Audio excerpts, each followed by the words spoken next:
Di sebuah desa yang tenang di tanah Jawa, hiduplah seorang pemuda bernama Caka Tarub bersama ibunya.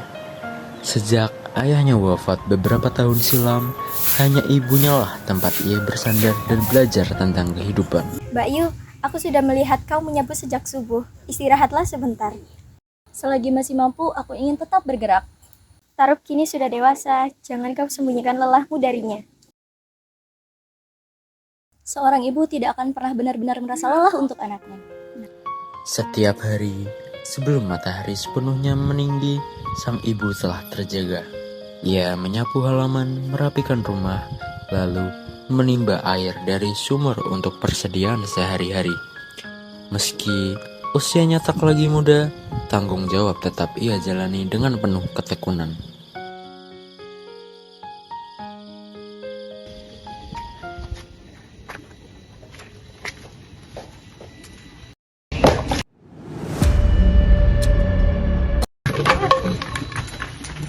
Bu, mengapa tidak menunggu aku pulang? Biar aku saja menimba air. Selagi masih mampu, biarkan tangan ini bekerja, nak.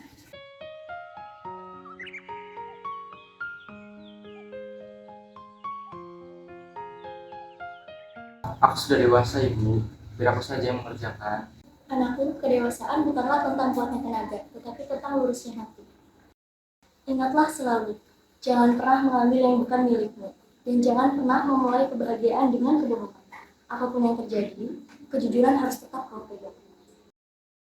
Aku berjanji. Namun, hari demi hari, tenaga itu semakin berkurang. Pekerjaan yang dahulu selesai sebelum siang, kini membutuhkan waktu lebih lama. Caka Tarub mulai mengambil alih sebagian tanggung jawab, menyadari bahwa ibunya tak lagi sekuat dulu.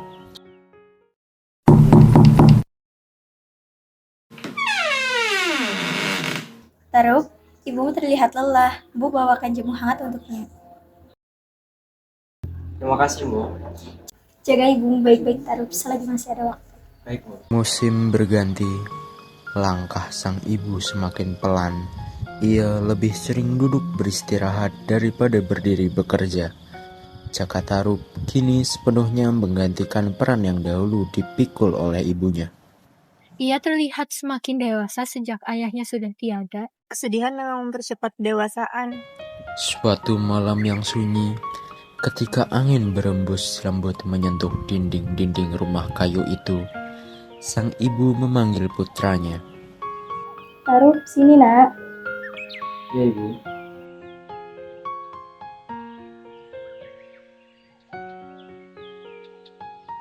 Tarub, hidup ini seperti matahari.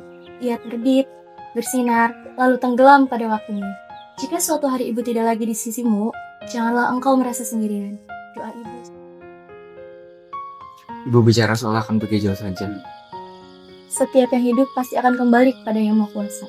Jika suatu hari ibu tidak lagi di sisimu, janganlah engkau merasa sendirian. Jangan berkata begitu, Bu. Selama engkau masih memegang kebenaran dan kejujuran, doa ibu akan selalu menyertaimu. Malam itu berlalu dalam keheningan, dan ketika fajar menyingsing, rumah kecil itu tak lagi sama.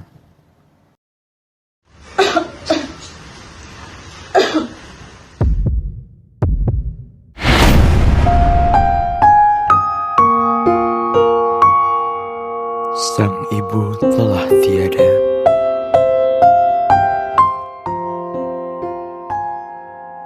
Sang ibu telah pergi dengan tenang, meninggalkan kesunyian yang tak pernah dirasakan sebelumnya, layaknya embun yang jatuh sebelum fajar. Kini yang tertinggal hanyalah seorang anak yang harus menapaki hidup seorang diri. Sejak hari itu, Caka Tarub hidup seorang diri, namun pesan ibunya terpatri kuat di dalam hatinya. Ibu, aku masih ingin membahagiakanmu. Namun, hidup kerap menguji keteguhan hati manusia, dan takdir Caka Tarub telah menantinya di sebuah telaga sunyi, jauh di dalam hutan.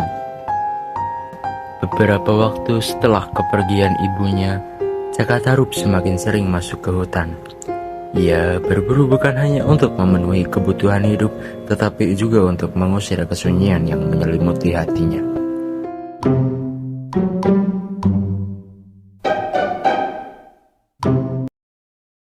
Tarup, akhir-akhir ini kau sering menyendiri. Sejak ibumu tiada, kau jarang berkumpul di balai desa. Kami khawatir kau terlalu larut dalam kesedihan. Hutan bukan tempat untuk melupakan duka, Tarup. Kau hanya ingin menenangkan pikiranku saja. Di hutan semuanya terasa sunyi. Kalau begitu jangan terlalu jauh. Kami juga tidak ingin kehilanganmu juga. Iya, lagi pula aku tidak sendirian. Aku juga bersama yang lainnya juga.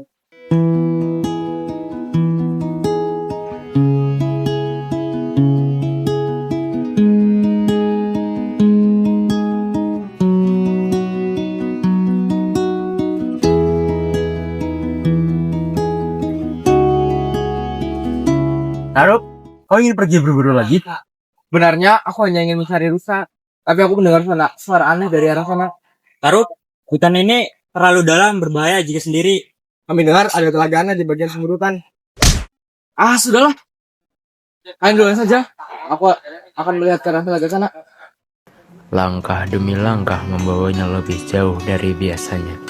Hutan itu sunyi, pepohonan menjulang tinggi, dan cahaya matahari menembus sela dedaunan seperti tirai emas yang menggantung di udara. Suara apa itu? Jaka Tarup terpaku di balik semak-semak. Belum pernah ia menyaksikan makhluk seindah itu. Mereka bukan gadis biasa. Mereka adalah bidadari dari kayangan.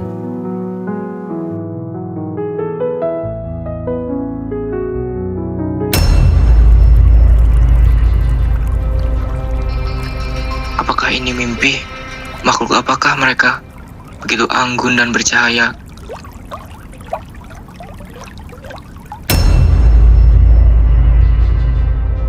Saudara-saudariku, udara di bumi terasa sejuk hari ini. Benar, telaga ini sungguh menenangkan hati. Mari kita mandi sebelum waktu kembali ke kayangan tiba. Jangan terlalu lama, kita harus kembali sebelum senja.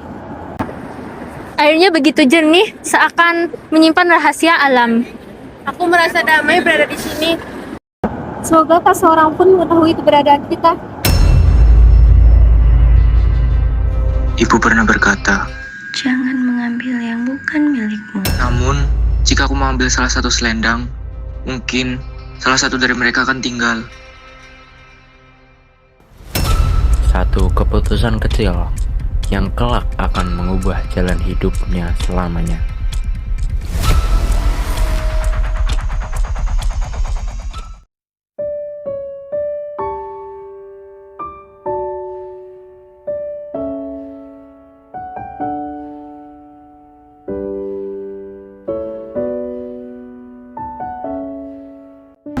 Saudara-saudariku, hari mulai sore.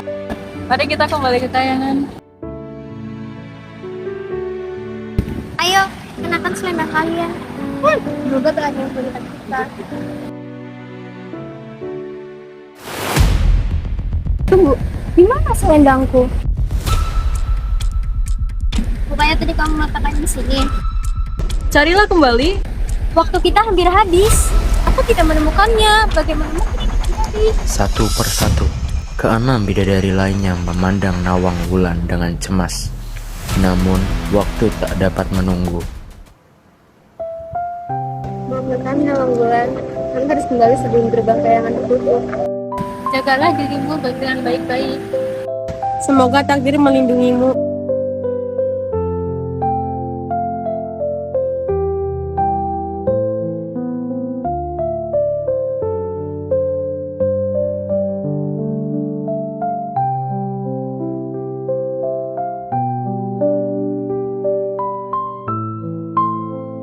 Mengapa ini terjadi padaku?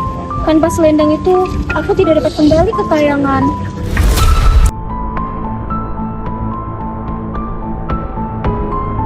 Siapa kau? Aku hanya seorang pemuda desa. Jika kau tak punya tempat untuk kembali, sedikit aku menolong. Menolong?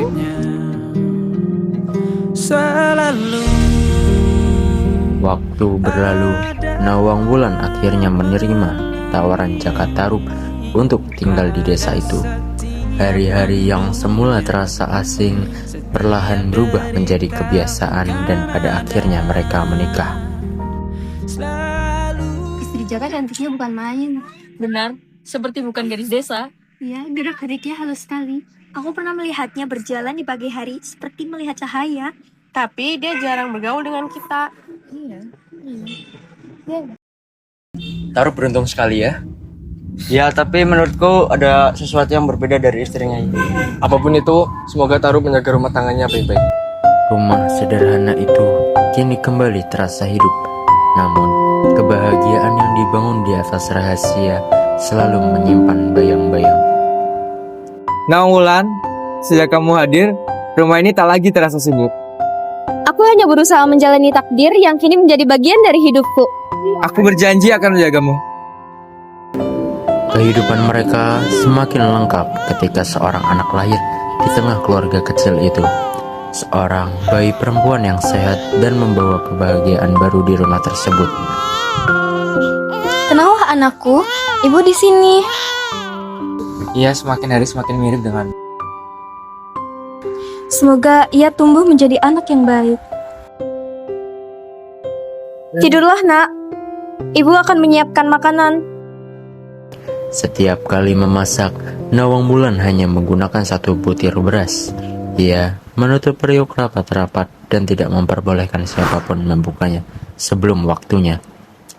Beberapa saat kemudian, nasi dalam jumlah cukup untuk keluarganya telah tersedia.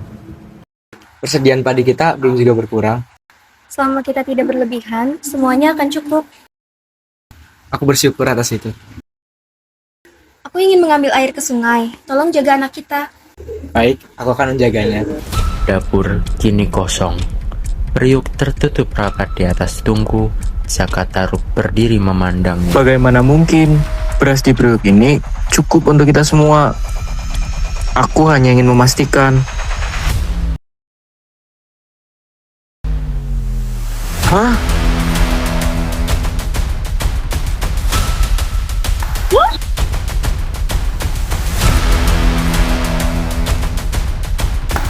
Bukannya.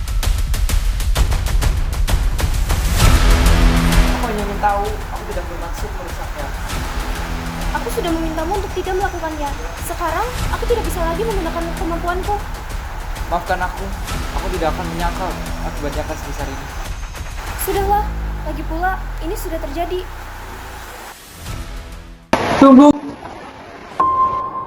Sejak keajaiban itu hilang, Nawang Wulan harus menumbuk padi setiap hari.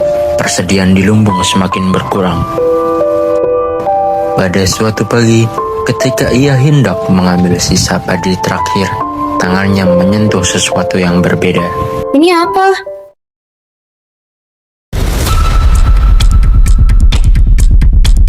Ini jadi selama ini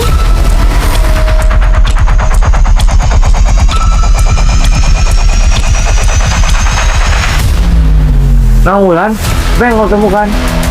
kau yang memintanya, bukan?